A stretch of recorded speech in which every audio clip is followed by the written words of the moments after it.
All right, Tanner Allen joining us, friend of the show, friend of mine, Hail State All-American, 2021 College Baseball Player of the Year and national champion at Mississippi State. He is now working with people one-on-one.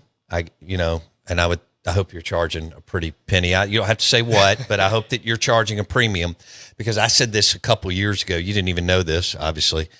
But I said, if Jake Mangum and Tanner Allen ever start giving lessons, they need to charge, I'm not kidding, like $250 an hour. So anyway, now you're also, TA's doing speaking engagements around the Southeast. We already heard from one person, but if you would like for TA to share his story of what it takes to be a three-time All-American, the work that you have to put in. He talked about the chemistry that he and Mangum and Westberg and Foscue and Rowdy, among others, developed, the highs and the lows, and going to 3 College World Series in only 3 seasons that he played, and the national championship, and there's all kinds of life lessons. Then we can get you in touch with Tanner Allen. I mean, he's been able to speak in Mobile, Atlanta, Jackson, Huntsville, Birmingham, all over, and if it works out, you'll do that, right? For sure, man. Like I said, I do a lot of spiritual stuff, a lot of inspirational stuff. I got plenty of good stories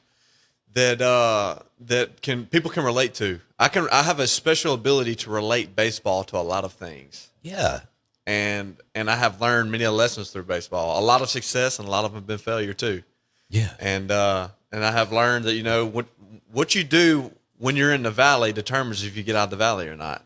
No doubt about that. That's probably the number one thing that I've learned through baseball. Well, and I think you know this better than anybody else because of the success you had, but there's some nights you go 1 for 4, and that's a good night because you got the hit at the right time in the 8th inning. I'll tell you a cool story about that. I hit a walk-off home run against Texas A&M my last year at State on a Friday night. And early in the game, people don't remember this at bat, but I remember it very vividly. It was the weekend after I hit the triple against Ole Miss. Okay. Very cool moment, right? Very cool moment. Yeah. And it was like a big part of the game. Bases were loaded again. I come back to the plate. I'm like, hey, here comes another triple, right? Yeah. And, dude, I faced a guy that I played with in pro ball. His name's Chandler Joswiak. And he threw a pitch behind my head. The first pitch he threw went behind my head, hit my barrel for a strike. Nice. And his shoulder, he hurt his shoulder. So he had to come out the game. And they brought another left-hander in. So I had to face a brand new lefty I hadn't seen yet with already a strike behind me, and this guy struck me out. And when he struck me out, it sucked the energy right out of the stadium. I'll never forget it. I'm like, man. So I'm walking out to right field, and I remember getting out there. I'm like, hey, look, I got one more chance. I'm going to have another chance to win this game.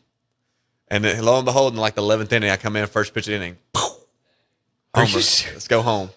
So nobody remembers the strikeout, but I remember it. You do. Yeah. Players do. Mangum Exactly. said the same thing. He'll be in here like you, and he'll be like, yeah, but I struck out here, but then I got a hit. Exactly. The ability to literally remember every at bat. Yeah, but it's nuts. Here's what else TA and Mangum and those guys do, and this is, I think it's extremely difficult.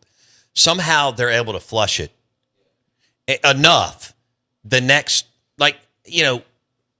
Cohen's talked about this on the show, and we've had Billy Bean on, and we've had all these guys. They're like, Billy Bean talks about how he was big-time pick out of high school. And he said, I couldn't flush it when I went 0 for 4. It lived with me the next day and the next. And he said, the one thing that Lenny Dykstra could do, who was a little crazy man, but he said, if he went 0 for 4, he'd wake up the next day and he'd be like, I'm the best hitter in the ballpark. And that's every time I walked to the plate, I tried to have the mentality of I'm 3 for 3 on the day. And I learned that from Jake Mangum. Right. Hunter Stovall. Right. Elijah McNamee. Right. I mean, just Westberg, Foscue, we all did this. You got to have a short memory. And, a lot of things in life, you got to have a short memory. There's a lot of circumstances. No but doubt. I feel like, one of the best compliments I ever got was from one of my best friends, Brad Cummins, the Mule. And it was indirect. It was indirect, too.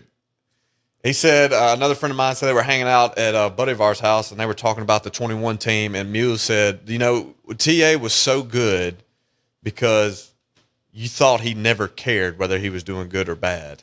He never showed emotion. Yeah. Nothing bothered him. And really, man, did I care? Oh, yeah, I cared. But I knew that if I'm the leader on the team and I'm leading our guys throughout the postseason into Omaha and all that stuff, there's going to be adversity. That's right. Now, if I fall off the train and start panicking, everybody panics. So I knew that I had to stay the course no matter how I was playing, what the circumstances were. I always had to stay positive every single time. And you mentioned earlier you saw how hard Jake Mangum worked and his approach and how intense he was, and you picked up on that. Yeah, like I just told you a second ago, man. I learned things from him that I started to apply to my game, like the routine I just told you about. Like I'd have Friday night, Saturday night before the game. Share with our listeners. Some even Sundays. That really depends. But man, I'd come into the field at like report time. Most likely on a Friday was 2:00. Have pregame meal, and then we get going with our day. I'd get there at like 12:45, and I'd suntan on the field. I'd suntan on Duty Noble. Ask Brandon Harden; he's the field keeper. He would see me there every single Friday afternoon. I'd suntan behind second base, hook up to the speaker in the stadium, blaring music, right? But I would get into the cage at like 1:15, the cage right beside the locker room. And I'd get in there and I'd do my routine. I had these 3 drills I would always do, and I hit some balls off the tee until I really felt good. And I got so balled into my routine that if I didn't do it, I was scared to get in the box that night. Yeah. You know what I mean? So I'd be doing it and doing it and doing it. And 2:00 would roll around and guys would start walking in. And the tunnel was right by the locker room. And the guys would come in through the hallway, look right at me in the tunnel, and go in the locker room, one after another. And I kept watching them and watching them and watching them and watching them. And finally, something went off in my head. I'm like, I'm hitting .411 in the SEC right now. I'm probably the best hitter in all of America. And not one of these guys has come in here and asked me what I'm doing. Right. Because I can tell you right now, if I was a freshman or sophomore and I saw Jake or Hunter Stovall doing that, I'm in there trying to figure out what they're doing, and I'm doing it the next day. Or hey, look, can I hit with you next game before the game? Right. Not one of those guys did that. And I'm leading the entire country hitting, and then what has happened since? It's been downhill because nobody they didn't pay attention. It's like, I'm not trying to tell you I was doing it the right way or that I was better than them. Something was working. Yeah, clearly something was working. I'm not telling you I was better than them. No, I'm just telling you this because the way I viewed it was, if I saw Jake doing that, I was doing it because he was really good. Right. And next thing you know, my career started to flourish the same way. So these guys watched me do it. And like I said, I was leading the entire country hitting, and they didn't want to do it. Then the next year we have a down year, then a down year, and then we start to come back. I mean, like, we got to have more guys like that in the locker room, man. More guys that swallow their pride and say, hey, that guy did it the right way. I'm going to do it his way, how he did it. You just explained something that Hunter Renfroe said on this set where you're sitting. He said, I finally realized what I had to do in the off season after my sophomore year. And he got in the cage with Cohen all summer and fall to turn his career and become a hell of a player. Player. Brent Rooker has sat exactly where you are. And Mangum has said he took from Rooker. You took from Mangum. I mean, this is how it goes. It's how it works. But here lately, who have we had? Nobody. And Adam Hunter Renfroe said the way that Adam Frazier worked like a dog. And that's how. And you're talking about getting there 2 hours before you had to get there, and you were hitting over 400, and you're already a 2-time All-American. It's just what you got to do. That's what you got to do. Like, if you think showing up for practice and going through practice is enough, it's not enough. No. And it just baffled me, man. I'd sit there and watch those guys come in and out, and not one of them would come ask me what I'm doing. So if there were some words of, words of encouragement, for lack of a better term, that you could give to the locker room up there in Starkville right now, what would it be? That's a good question. Right now, in their state, I would say, hey, look, guys, we got to take it one game at a time. We just won the series at South Carolina. I know everybody's, we got to, thank God we won a series. No, it's not about everybody outside the program. It's about us in this locker room, the staff, this coaching staff. It's about us. The next best thing we got to focus on is beating Alabama tonight. Okay, one game at a time. Because in all reality, guys, if they go to Tuscaloosa this weekend and take 2 or 3, they're right back in it. Right. Like that. But folks don't think that way. Everybody wants to be so negative. Oh, we're going to go get swept at Alabama. No, you don't understand. The talent level in the SEC is right here. Everybody's got players just like that. Right. Anybody can beat anybody on any given weekend. Texas A&M, what did they do to Tennessee last weekend? Yeah. Beat them. Yeah. Why can't we go to Tuscaloosa, take 2 out of 3, maybe even sweep? Come on back to the house. Now everybody back on the train. Right. That's how it works. Were you Tanner Allen on the Out of Bounds show, National Championship Team 2021? So you were LSU and Mississippi State. How much did Auburn and Bama? Because you're from Mobile. Yeah. How much did Auburn and Bama recruit you? Auburn gave me a very generous scholarship. I'm talking very generous. Now, I never got to go on my visit to Alabama because they came on the scene just a little bit later. Got it. And I was already committed to LSU at the time. Okay. So I never went to Bama. But they got, man, what they're doing over there right now, they got a good ball club. They're going to be good, man. It's not going to be an easy weekend for the Dogs this weekend. But I think they can do it. Oh, I think they can take 2 or 3. Yeah. Pico's got to win. And I don't know if you can survive. You know, he needs to win tonight, or they, and then try to grab another one between the two. And here's the thing. You know, my last year in the dugout, I was in the dugout Friday night in Baton Rouge with them. And I before the game, hanging out with the guys with a big rain delay. Right. And they have very good team chemistry. And they still believe in each other. It's just one of those ruts you're in. Sometimes, you know, I told them, I said, you guys are looking around for somebody to do something instead of taking it upon yourself to be like, hey, look, I'm going to do it today. Right. I'm going to win the game for us today. You know what I mean? So they got to kind of take that kind of mentality into it, man. And they are in the right state of mind from what I hung around. And all they need is to have a little success. Yeah. And this weekend is a great opportunity, man. It is. You take 2 or 3, much less sweep. You're right. You got a shot. You back in it. But here's the deal. Because like as Jay Powell just said, you avoid Tennessee, Georgia, and Arkansas down the stretch. Not that everybody doesn't have players, but you avoid those 3. There may be a path to get to 14 or 15 Here's the deal. SEC wins. If you can do that, all right, and you get Arkansas or Tennessee in the postseason, guess who the pressure's on in the postseason? Them. It ain't on us because they're supposed to win. Right. Use that to your advantage. Right. Because you jump out on them, guess what they're going to do? Collapse. Tanner Allen played at Mississippi State, 3-time All-American, national champion. He joins us on the Out of Bounds show.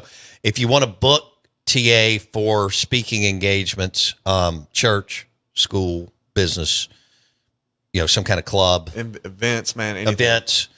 He did a great job. He and Jake, Tanner Allen, TA and Jake Mangum spoke at an event at the Country Club in October, and they were phenomenal. And they fed off each other, and it was a lot of fun listening to them share their story. So we'll get you in touch with TA Tanner Allen if you want to have him speak to your organization or business or event. Okay, so where were we going with that? I had a question on. Oh, all right. Who was the most talented player that you played with at MSU? Talented? Man, that's a good question. Was it Westberg or Foscue? As far as like pure baseball talent? Pure baseball talent. Man, that is a very, very good question. We had some guys that were just unbelievable. Like Mangum and Rowdy and Westberg and Rowdy, Westberg, Foscue. I mean, like who was a guy that you walked in and Logan you were like, Tanner was unbelievably talented. Had a Yeah. bazooka behind the plate, could hit it a mile. Yeah. Like he was super talented. Landon Sims, I mean, this guy had a natural fastball that vertical ride like this much. There's so many good players, man. That's a really good. I'd have to think for a while on that. How difficult was Landon to hit in inter squad games? Okay, so that's a good question. How did that work? And he'll tell you the same. Me and Landon used to get after it. Okay. And I got him a couple times. Yeah. And he'd get me too. But the thing about Landon was when I faced Landon, I said, there's no way he's getting a fastball by me. Okay. I'm not going to let him walk around and tell everybody he blew a fastball by TA. That ain't happening. Okay. So I would just camp out on the fastball. And I get him a couple times. Oh, yeah, I did. But then, did he get me? Yeah. But it was always a really good competitive at bat. But guess what it did for both of us? Made you better. Made us better. Yeah. Can you imagine in an inter squad game, you got Landon Sims against Tanner Allen? That's ridiculous. It was a fun time. That's what Fun time. It's supposed to be. I say it was a fun time like 1 or 2 times for me. Right. What's his second best pitch? Slider. That's And here's what I why thought. Landon was so good, man. He could throw the slider in the zone whenever he wanted to. When he's got 2 of them, good luck. He's still playing ball too, yeah. He is. Yeah. He's a Diamondbacks. That's right. Okay. Landon was good, man. I tell people all the time, we had a lead late in the game, and I hear Whitesnake break up. Curtains. I'd be looking in the outfield trying to find a hamburger. Yeah. I love it. Tanner Allen on the Out of Bounds show and the Farm Bureau Insurance guest line. Bundle your auto and home and save with your local Farm Bureau insurance agent. All right. Did you start from day one? I started from day one. At first base. First base. Then you went to right. I've been third base, right, left, first. It was Okay. just like, hey, we need his bat in the lineup, Right. which was fine with me. Yeah. I mean, I'll never forget, dude. My opening night, went in there in the dugout and saw my name in the lineup. I'm like, I'm starting to miss it. Last year, I was playing high school ball. This time, now I'm playing best baseball team in America right now. And we got swept at Southern Miss, long weekend. Oh, yeah. I remember that. Then everything happened. Facing, God, what was his name? He was in the big leagues last year. Oh, Sidearm guy for Southern Miss, Golly, dude, was hold on. disgusting. I cannot. His name left my head. I can't remember, but he was really, really good. I almost took him deep my first at bat. Did you know that you were going to – did you feel confident after fall ball of your freshman year that you were going to start? Yeah. Here's the deal about fall, though. People forget or people don't know. I had a really good fall individual-wise. Like, I was tearing the cover off the ball. Like, could really, really swing it. And the second scrimmage, we were actually inside in the scrimmage. I was playing second base. Me and Jake Mangum getting a rundown. I'm running, and I dive to tag Jake. When I dive, he dives. When he dives, metal spike goes through my left knee. Oh. Opens me up wide open. Got like 9 stitches. Just shut me down for their entire fall. Oh. It might have been more than, it might have been 15 stitches. I got a scar on my knee from like that far. Damn. So Jake wounded me my first fall. And I was like shut down for the fall. I had to walk on like crutches for like 2 months so it'll heal the right way, man.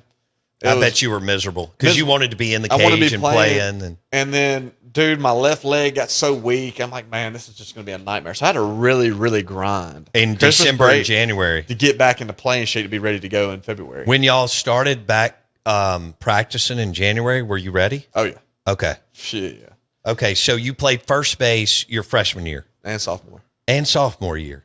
Okay.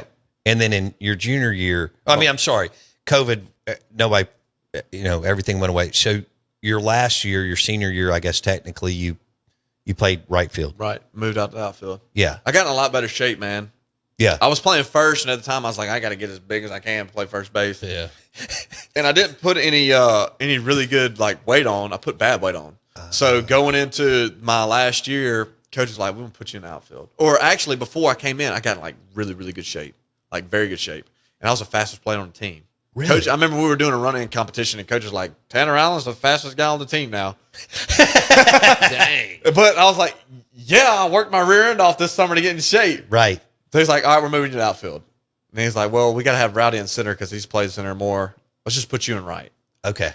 Fine with me, coach. I love playing in front of the student section anyways. Yeah, you love playing in front of Hobie in the All student of section and the Tiki tent and all those guys who party out there in the right field. People don't realize how many conversations we'd have mid-game with like all my friends back there, like just talking nonstop. It was always, that's why we were so good, man. We're so laid back. Like Yeah. we knew practice, we took practice so serious and practice was so competitive that the game was a cakewalk.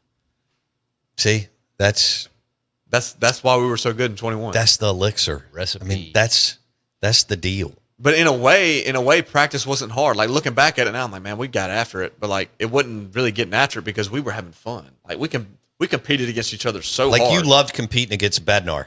Yes, Bednar, Rowdy, man. Me and Rowdy competed everything. Preston. Yeah, Preston's really good, man. He was nasty. He was one of my guys I did not like to face. Sneaky. He hid the ball really well. That's what folks don't realize. Okay. Like, why are they swinging and missing? Because he hides the ball at his release. The way he released the ball, it kind of gets up on you. Little bitty things in the game, man. I watched a game in Baton Rouge on Friday night with a good friend of mine. He actually does an offshore charter fishing company out of Venice. That's lit. Relentless Sport Fishing. His name's Joey Davis, one of my best friends. And he's like, hey, man, let's go watch LSU play in the box. I'm like, yeah, I'll drive over. So I'm down there hanging out, and the game finally starts, and I'm sitting there in the stands with him watching the game, and the whole time he's like, I'm just talking the game the whole time. Because I'm in game mode. Yeah. He's like, dude, I had no idea how much you knew about the game and how complex it was.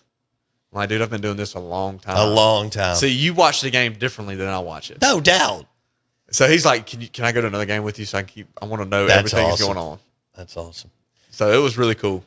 And let's see, we got a minute or two. You're playing some golf. I know you hunted this past year like crazy. Man, I was speaking a lot, but I did hunt a little bit. What do you do more of, duck or deer? This year was deer. Ducks did not show up. Okay. But the deer. So hunt if somebody's got I mean, I figured this guy gets invites left and right, but if somebody's got an unbelievable duck camp, you need to get in touch with TA. So I promise you, I will next year. entertain everybody there. Yes, you will. I'll have fun shooting ducks, but I promise you, when I go to places like that, people bring me out. I just have fun being able to have the camaraderie, and all hanging out and meeting new people and learning what they do, and then everybody's like, "Well, tell us some cool stories about the baseball." Right, years. right, I'm like, right, "Man, I got plenty of them. Right. I got plenty of them. Well, you're a good storyteller, and that's good. That's going to help you in sales. It's going to help you in speaking. It's going to help you in business and life and everything. If you can tell stories, you can go a long. Look at Steve Jobs. I mean, arguably the best storyteller in the history of the country, and we all know what Apple has done and is doing. All right. Do you turkey hunt at all? So I've never killed a turkey, I got 1 minute. but this year I'm gonna get it done. I got to find one. What do you have? A couple of weeks? Yeah, a couple weeks. They've been acting weird this year. Everybody's been telling me, "Hey man, they're not gobbling, and I'm not ready to get. They're not ready. They're doing their own thing." I'm like, "All right, well, I like the offshore fish." So I was like, "I love to pick up turkey hunting, so I could turkey hunt and then transition into offshore fishing. That'd be great." Love it. But dude, I've been playing golf like crazy. So one day we get free, I'm coming over. We're playing. All right, we're putting Tanner Allen on Dancing Rabbit Golf Club, the Azaleas and the Oaks, unbelievable golf courses at Pearl River Resort. So that's happening. I didn't realize you were such a big golfer. We may have to put an event together. Let's do it. Yeah. Like when Jake gets back in September, Let's do October. it. Okay. Hey, thanks for coming in. Man, thank you. Had a blast every time. If you want Tanner Allen to speak to your organization, company, church, team, we can get you in touch with TA. He's speaking all over a 3 or 4 state area, which I think is great. So you just hit us up on the text line 601-885-3776, and we'll get you in touch with the 2021 National College Baseball Player of the Year and National Champion TA Tanner Allen. Appreciate it, buddy. Have a good weekend. Hail State, baby. Yep.